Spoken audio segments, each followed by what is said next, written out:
Hi guys, MrRoflWaffles here. Wow, I haven't said that in 3 weeks, which is the longest I've gone without saying that in maybe 3 years? Something like that. It's been so long, and unfortunately I can't really explain it right now just because the situation at home is still kinda unfolding, and I just want to make sure that it's all done and dusted with before I jump into the details. So for now, I'll just say, basically, some stuff came up at home, some personal stuff, and I just haven't been able to post videos. I've not been in the right headspace.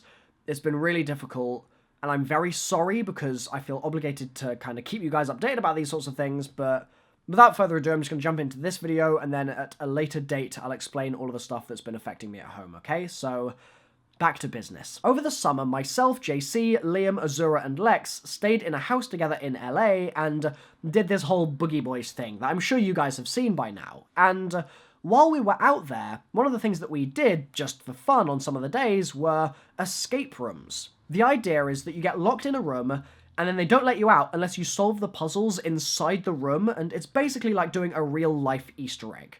After the first one we did, I was talking to JC, and he was like, Milo, that was really fun, don't get me wrong, but I just wish there was some kind of extra area that we didn't see that sort of opened up before our very eyes while we were solving the puzzles, whether it be like a trapdoor beneath us leading to some kind of underground cellar, or a tunnel behind a film poster, just something to open up the map a little bit if you like, and really just change the play space. And I was like, yeah, that would have been pretty damn cool.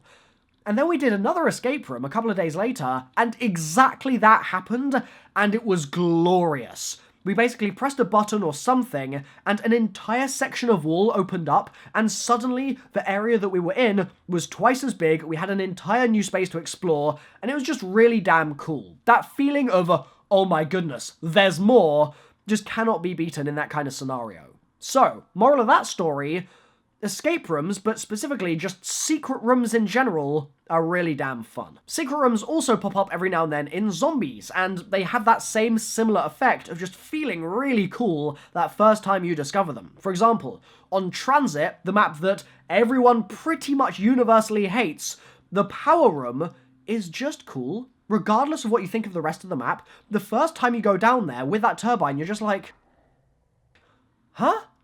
This is part of the same map? What? Similarly, on Shadows of Evil, you break that wall down, you're like, whoa, I had no idea this was here, and there's a city in a city, and that huge chasm, and the Pack-a-Punch seal. Just cool stuff. I mean, even maps that people don't really like so much. Zetsubou, for example, has the Cog Room, it has the Spider's Lair, it has the Skull Room. That's 3 secret areas, which is pretty damn good going for a map that people generally love to hate on. And then, even more so, you have Infection, i.e. Burger Town from Exo Zombies, which is probably the most universally hated map in all of Zombies, and even that has a secret room, which is pretty damn awesome because it's got an altar in the middle that you use for an Easter egg step. You put like a golden pan on the altar and then fill it with blood. It's just cool, man. Generally, secret rooms, regardless of whether the map is good or not, just work. If you needed any other evidence that secret rooms are bloomin' awesome, consider the fact that there's pretty much an entire genre of clickbait on YouTube, I kid you not, dedicated to secret rooms. You've got so many videos out there of people basically saying, oh, I got inside the Nuketown bunker, for example, or, oh, look at this secret room that you've never seen before on Dariz, or whatever, and it's obviously not a real thing, or it's a mod, or it's basically not a secret room, but because just the very idea is so intriguing, and they probably have a misleading thumbnail as well, but that's besides the point, they continue to get clicks because they continue to pique people's curiosity. They're just cool. Sadly, this year with Infinite Warfare Zombies, we haven't really had much stuff in that kind of style. I mean, we had the trailer on Attack, and then we had, I guess, the boss fight arena on Beast from Beyond. Is that it? I think it might be. Correct me if I'm wrong in the comments down below, but it definitely hasn't been a common occurrence this year at all. And I think it's a shame. I'm going to come back to this point in a moment, but first, I want to quickly switch topics. and I want to switch topics to something that's not even zombies related. But bear with me, okay? You have to stay with me with this one.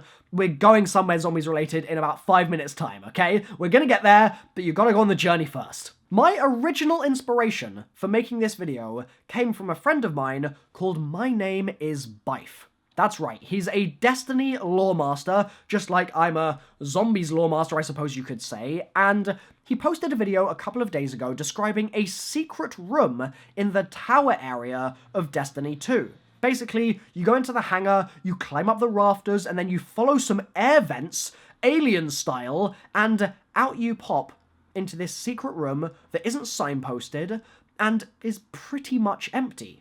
It's an enigma. There are only really 2 points of interest in the room. One is a series of symbols on the wall, which we're going to discard for this video, and the other is a journal on a table belonging to a character called Anna Bray, who's been very infrequently mentioned in some of the world building of the Destiny lore. If you want to know more about Anna Bray, or anything like that really, or you just want to watch Bife's video, is linked in the description down below. If you go watch it, leave a comment and say MrRoflWaffles sent me or something like that. I love that guy, and any way I can kind of point some people towards his channel, I will happily take. Anyway, getting back on track, the reason I'm even telling you about this in the first place is that we're currently in 2017, and AAA games are ram-packed, often to the last megabyte on disk, with really deep sub-level systems controlling the way the entire game works, high-resolution textures, massive sound libraries, cutscenes which take up a lot of space, all sorts of things that the developers are constantly juggling, trying to squeeze into space confinements to fit on a disk and ship to you, the player.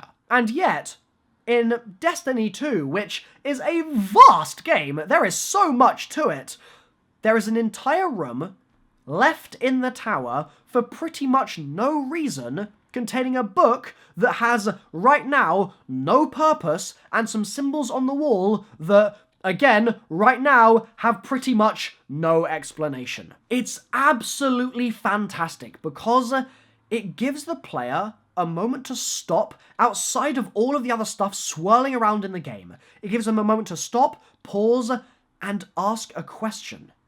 Why is this here? What's going on?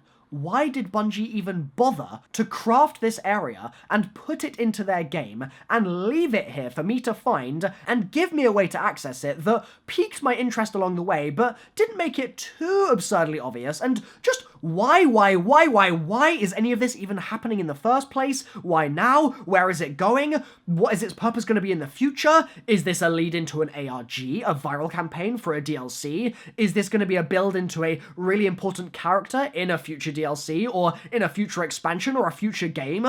Where is this going?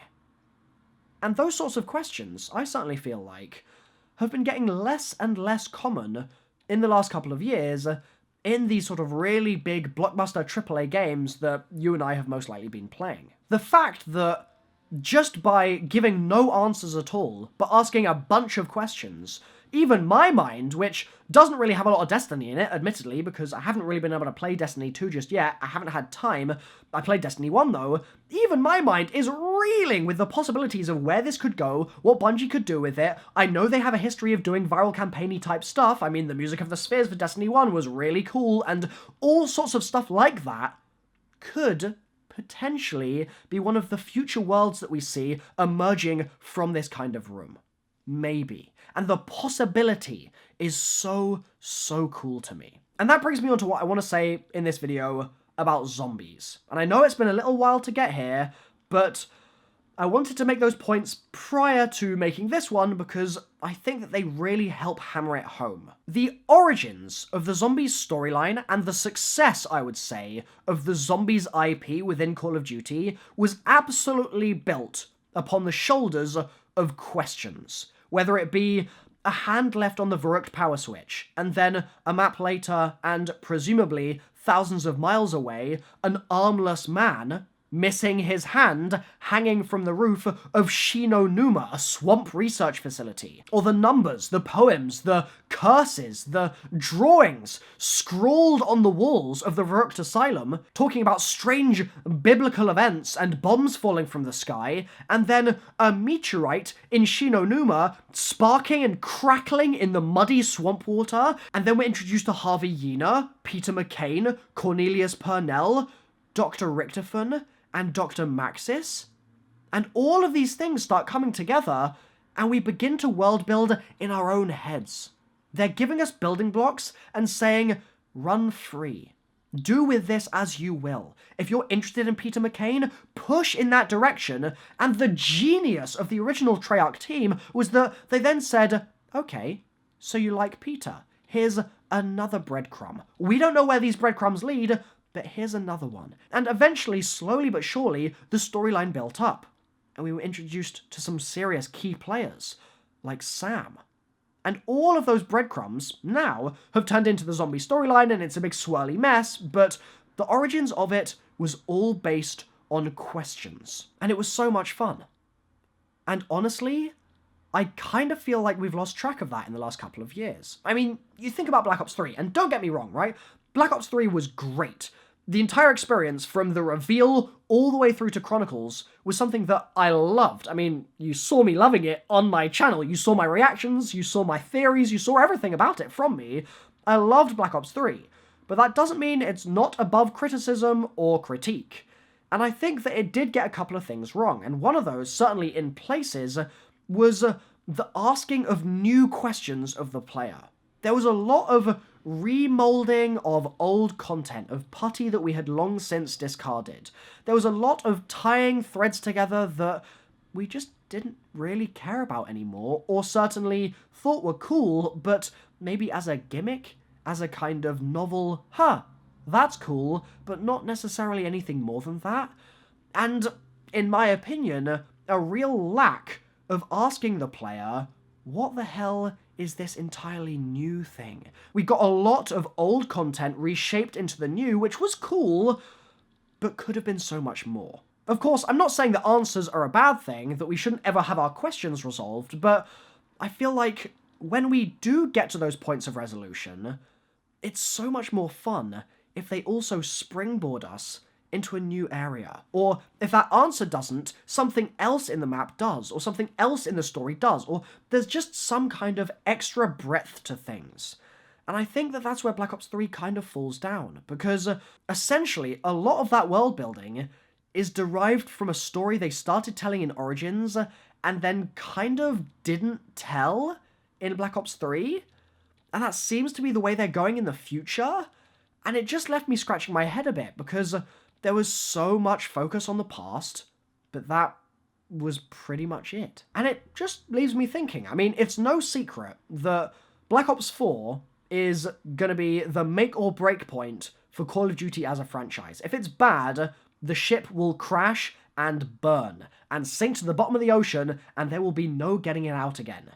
And I think it's also no secret that an integral part of Black Ops 4, or whatever it's going to be called, will be its Zombies mode. Because at this point, Zombies is such a large portion of any Call of Duty game, seeing as it's a yearly thing to have Zombies now, that if it's a weak offering, and especially if it's a weak offering from Treyarch, things are really going to go pear-shaped, both for sales, for the DLC attach rate, and for the franchise as a whole. And so, I feel obligated to make sure that it's no secret to Treyarch that if they want to keep those long-standing players, people such as myself, people such as many of you guys, I'm sure, who've been playing the game since day one, since World at War, since Black Ops 1, since the early days, if they want to keep us engaged, they need to remember that playing with the player's curiosity is one of the most powerful things that they can do, even if all it starts with is a secret room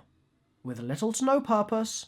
Maybe all it contains is a journal or some symbols on the wall, but it's there, and it makes us as a player base pause for a moment and ask, why?